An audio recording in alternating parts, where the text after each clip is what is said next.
자, 첫 번째 사건입니다. 김치찌개 모습인데 영 뭔가 위생적으로 보이지는 않습니다. 자, 이거 어떤 사건일까? 김치찌개 좋아하시는 분들은 잘 들으셔야 할 것 같습니다. 함께 보시죠. CCTV를 저희가 입수했는데 씻지 않은 조리 도구들이 바닥에 질서 없이 널브러져 있고요. 통풍 관리가 제대로 되지 않아서 벽과 바닥에 검은색 곰팡이 얼룩이 가득합니다. 식재료들은 비닐봉지에 담겨 냉장고가 아닌 상온과 바닥에 방치되어 있습니다. 자, 단속 영상입니다. 음식 보관 상태도 엉망입니다. 김치찌개 육수가 저렇게 종이컵에 담겨서 바닥에 있고요. 밀봉되지 않은 채 쌓여 있습니다. 가까이서 보니 기름 덩어리가 껴 있습니다. 대형 통에 담긴 김치소 상태가 심각해 보입니다.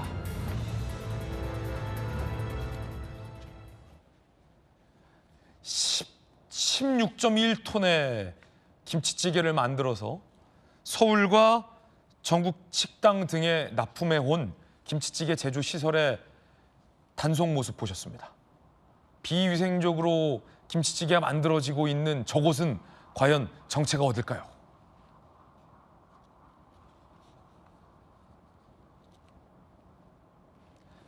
(1.2억을) 김치찌개를 팔았습니다. 와, 김치찌개 팔아서 1.2억 벌려면 얼마나 판 거예요?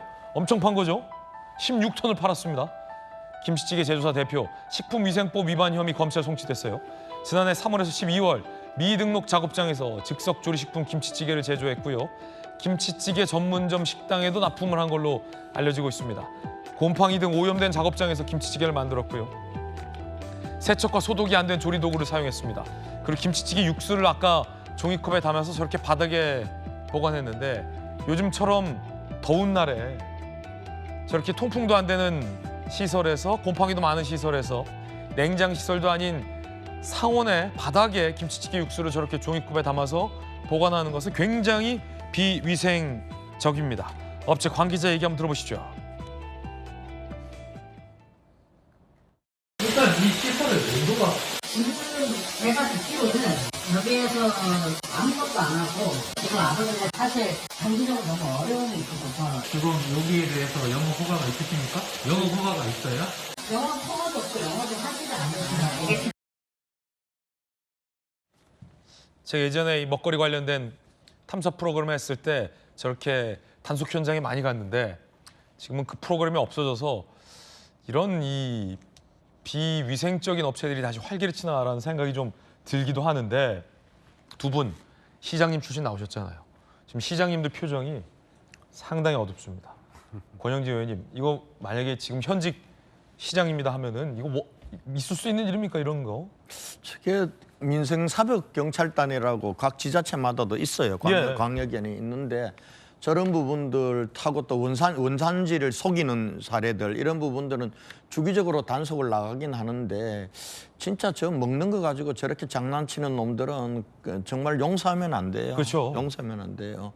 폐가 망신시킬 정도로 처벌하고 그렇게 하고 해야 되는데 아직도 저렇게 지금 우리나라에 저런 이 비위생적인 환경에서 저런 사람들이 먹으면 저거 먹으면 다 이제 식중독 걸리고 이렇게 되는 거거든요.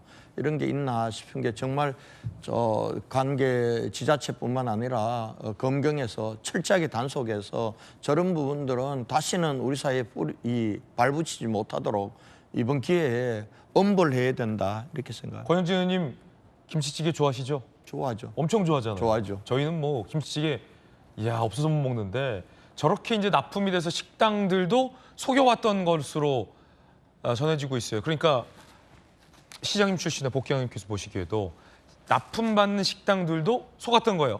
정식 등록된 정식 업체에서 깨끗하게 만들어진 김치찌개인 줄 알고 아까 16톤이 넘는 그 김치찌개가 유통이 된 거 아니겠습니까? 그러니까 네. 식장도 속고 소비자도 속고.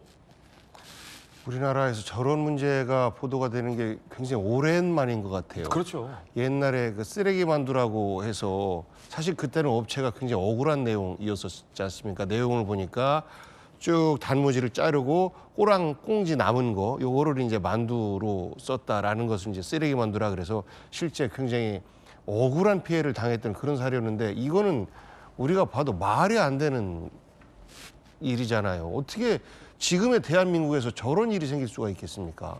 저는 저 불법을 한 저 사업자는 당연히 엄벌을 받아야 되지만 관련한 그 김치찌개 제조업체들 네네.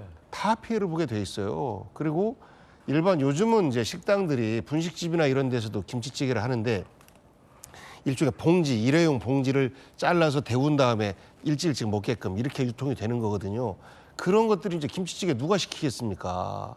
그러면 단지 저 사람은 자기가 얼마의 돈을 벌기 위해서 저런 불법을 저질렀지만 저와 관련된 식당 종사자까지도 이 파급이 돼서 큰 피해를, 민생에 큰 피해를 받게 되는 일이라 정말 이런 짓은 절대로 해서는 안 되는 것이고 이 정말 우리 국민들이 저거를 보고 무슨 생각을 하겠습니까? 그래서 각 이제 이걸 계기로 해서 각 지자체 아까 말씀하신 이제 특사경들이 이런 이제 제조업체나 식당이나 이런 데들도 봐야 될 것이고 저 그 회사로 그 이미 유통된 김치찌개들 이런 것들을 얼마나 많이 회수하느냐 이제 이런 것들도 우리 이제 과제가 될 것 같아요. 그래서 그런 것들을 다 회수했다라고 안심을 시켜 주셔야 네네. 김치찌개도 식당에서 먹을 수 있고 그러지 않을까 싶습니다. 정말 화가 납니다. 예.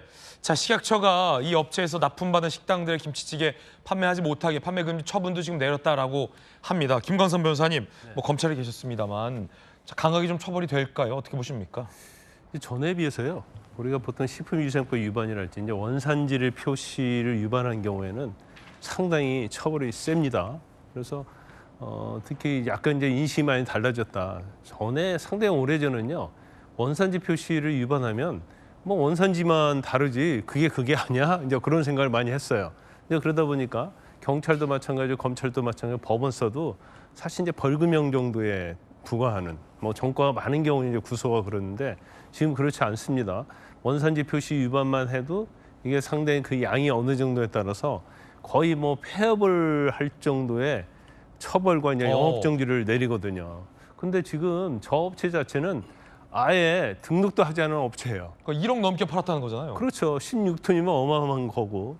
우리가 이제 저도 뭐 김치찌개 굉장히 좋아해서 자주 먹는데 이 김치찌개를 되게 뭐 1인분씩으로 끓여서 개별적으로 주잖아요. 예. 저기서는 아마 포장을 해가지고 갖고 이제 사실 어느 식당 같은 경우에는 그 뭐 1인분씩 찌개를 계속 끓이기 어려울 거예요. 이제 그러다 보니까 저기에 발달되어 있는 거죠. 납품 받아서 이제 그렇죠. 끓여서만 제공되는. 뭐 생선조림, 고등어조림 그런 것도 상당히 그렇게 많은 업체가 많이 있어요. 그런데 사실 뭐 저는 사실 주문할 때 그걸 좀 확인하고 먹거든요. 아, 그렇군요. 예. 그러냐면요. 깐깐한 우리 김광선 변호사님은 직접 식당에서 만드는지 그렇죠. 납품받아 봉지째 뜯어서 끓이는지. 식재료 이런 문제가 있고 네네. 그다음에 우리가 그 식당을 갔을 때 식당이 깨끗하고 뭐 이미지 좋고 하니까 김치찌개를 먹는 건데 이제 이게 외부에서 사왔다고 한다면 사실은 그게 신뢰하기 어려운 측면이 좀 그렇군요. 있죠. 예. 그런데 아마 굉장히 저런 작업장이 많죠.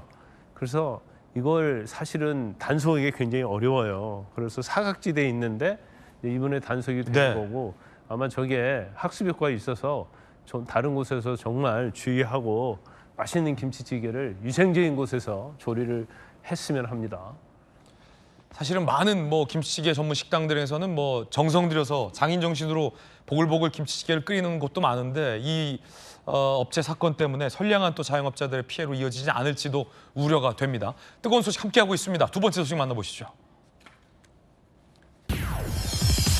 자, 프랑스의 마크롱 대통령이 누군가에게 지금 한 방 맞는 듯한 영상이 좀 포착됐는데요. 영상 한번 바로 보시겠습니다. 이게 무슨 일이죠?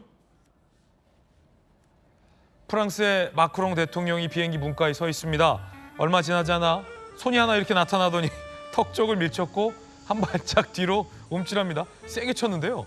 이내 태연하게 밖에 기자들에게 아무 일 없었어요. 손을 흔들고 문 쪽으로 사라집니다. 잠시 뒤 계단을 내려올 준비를 하는데 뒤이어 브리짓 여사도 함께입니다. 빨간 옷을 보니까 아까 그 손이 브리짓 여사가 아니냐라는 의문과 논란이 제기되고 있습니다. 어퍼컷을 왜 날렸을까라는 의문입니다. 자, 좀 비디오 판독 차원에서 다시 한번 볼 수 있을까요? 문이 열렸고 마크롱 대통령 보이고 손이 나타나서 어퍼컷. 자, 이게 양손으로 이렇게 한 것 같기도 하고 애정 표현 같기도 하고 감정 표현 같기도 하고 이 무슨 일일까요? 지금 외신에서는 굉장히 이 장면이 화제가 되고 있다고 자 합니다. 그리고 이렇게 팔짱을 끼려고 마크롱이 내미는데 팔짱을 거절당했다. 손이 좀 민망해졌다. 이런 논란도 현지에서 일고 있다고 합니다. 가정폭력의 희생자냐? 교사가 학생을 다루는 방식이냐? 25살 연상이고요. 과거 사제지간이었죠. 모든 프랑스인이 꿈꾸는 걸 브리짓이 해냈다. 뭐 이런 발언도 나오고 있고요. 불화설 수습에 엘리제궁은 진땀을 빼고 있다고 합니다. 처음에 엘리제궁에서는 AI로 조작된 것이다라고 했지만 AI로 어떻게 저걸 조작합니까? 그러자 엘리제궁 관계자들이 순방 시작 전 장난치며 긴장을 풀었던 것이다. 부부의 무해한 싸움이다라고 해명을 했다고 하는데 자, 한번 보시죠. 일단 AI 조작 아니고요. 장난기 있는 싸움인지. 야, 이거 뭐 장난이 아닌데요, 보니까. 고영진 의원님, 혹시 뭐 사모님에게 이런 장난 받아보신 적 있으십니까? 자주 하실 것 같은데? 없어요. 지금 막 그러니까 깜짝 놀랐는데 저거 보면서 야 동서양을 막론하고 영부인 리스크는 어디나 있구나. 예, 야, 저기 장난이 아니게 맞은 거예요. 예? 아이고 참.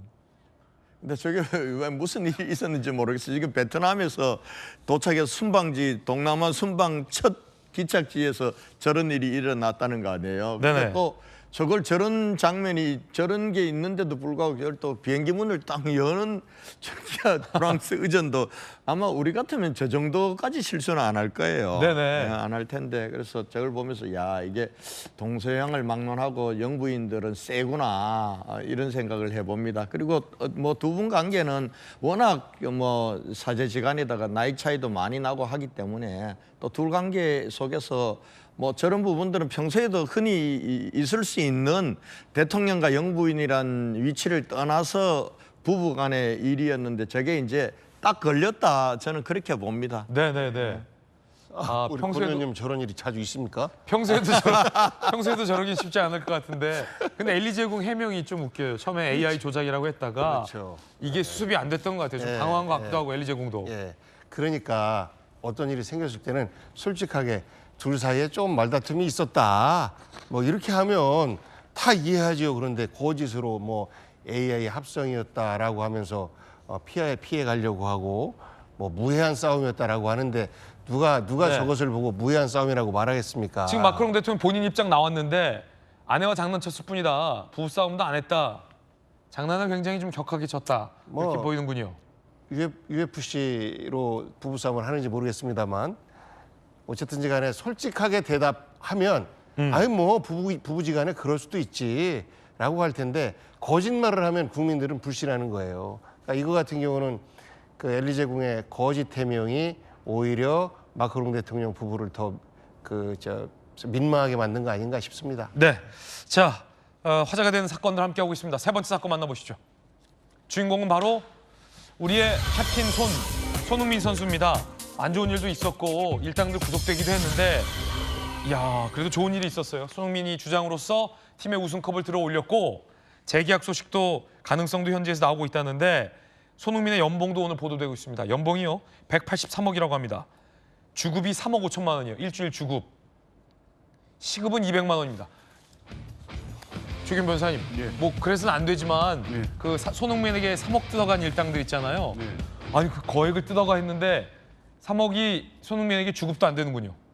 그러니까요. 그러니까 3억은 아마 그래서 더 시작이었을 수도 있습니다. 아 그렇군요. 예, 저 정도의 수익이 있다는 것 대략은 알려져 있잖아요. 그렇죠. 그러니까 이제 공갈범들을 결국 손흥민 선수가 노출시키면서 이걸 공개할 수밖에 없었던 것은 저 정도의 수입이 있는 걸 알기 때문에 계속적인 공갈 협박이 있을 수밖에 없는 상황이 됐던 것 같아요. 좀 안타까운데 어쨌든 유로파리그 우승 주장으로서 이끌고 너무 뭐 저도 아침에 일어나서 보고 너무 좋았는데요.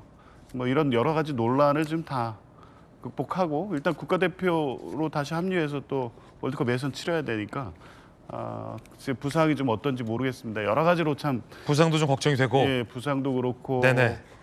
일단 그 공갈범들은 구속됐으니까 어느 정도 이제 수습됐지만 이게 마음적인 혼란 계속 될 수밖에 없을 것 같아요. 근데 다행히 뭐 좋은 소식들이 들리고 있어서 토트넘 구단이 또 종신계약처럼 손흥민을 레전드로 대우해주겠다는 입장으로 가는 것 같아서 오, 다행이네요. 너무 뭐 저도 기분이 좋고 그래서 이런 논란 좀 씻어버리고 국가대표로 또 우리에게 네. 좀 멋진 경기도 보여주고 또 토트넘에서 남은 뭐 축구 여정을 또 멋지게 훌륭하게 마무리할 것을 국민들 많은 분들이 이제 기대하고 있다.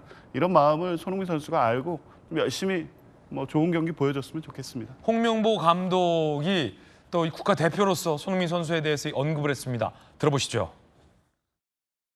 손흥민 선수는 경기장 외적으로 조금 이슈가 있어서 발탁에 어떤 고민이 좀 있으셨는지 궁금합니다. 경기장 외적인 부분에 있어서는 제가 관여할 부분은 아니라고 생각이 들고요. 우승 경기 끝나고 손흥민 선수하고 소통했고요. 그 부분에 있어서는 경기 뛰는 거에 큰 문제 없다라는 얘기 전달받아서 소집을 하게 됐습니다.